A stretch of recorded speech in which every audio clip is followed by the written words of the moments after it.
Good morning, everybody. First off, for our new business is the reminder of the 2025 meeting dates. The April 17th meeting will be here in Chicagoland, actually in Bloomingdale. In July, we will be virtual on the 18th. September, we'll be back here in Chicago, Bloomingdale. And then November will be virtual.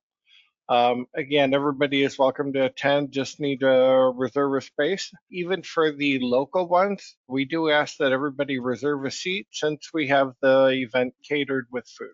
For the March 27th, the Iowa user group will be meeting over in Ames. So anybody in Western Iowa, Eastern Nebraska, definitely consider headed down to the Ames, Iowa user group meeting. Presenters that we have for today.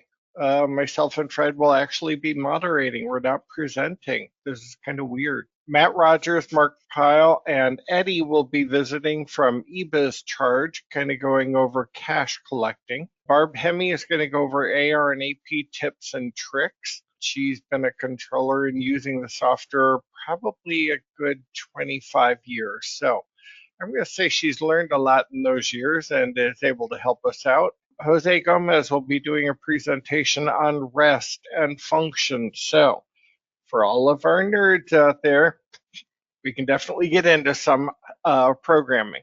Matthew Heck will be following up after that with covering the CMMC and NIST. So if you are a government contractor and have to follow these new standards for security, Matt's going to go over how he took his company there and what they had to go through.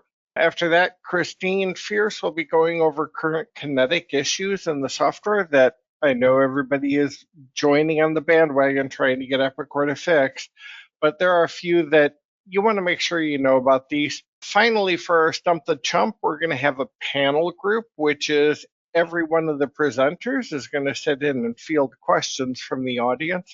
Again, as Fred said, go ahead and put your questions for the STC group into the chat. I will grab those out during the meeting and be building the presentation slide deck for that in real time. And I'll try and remember to send it out to all the presenters about a half an hour before the session starts. So if not, when Christine queues up, I'll remember, hey, go ahead and do it. Next thing, Fred had mentioned the surveys and presentation idea requests. If you have something that you would like to have presented, the number one area that we pull topics from for these is from what people request. Right now, it looks like the classic UX is going to continue through 5 of 26, but there is talk now about removing the smart client in 2026. And that brings a question I've been hit with a lot from companies: is Epicor still valid for our business? Please make sure your subscription settings are updated. Fred sends out a lot of emails, or I should say Madison probably does. Just wants to make sure we're not in your spam folder. I know we are a few minutes early here. We can go ahead and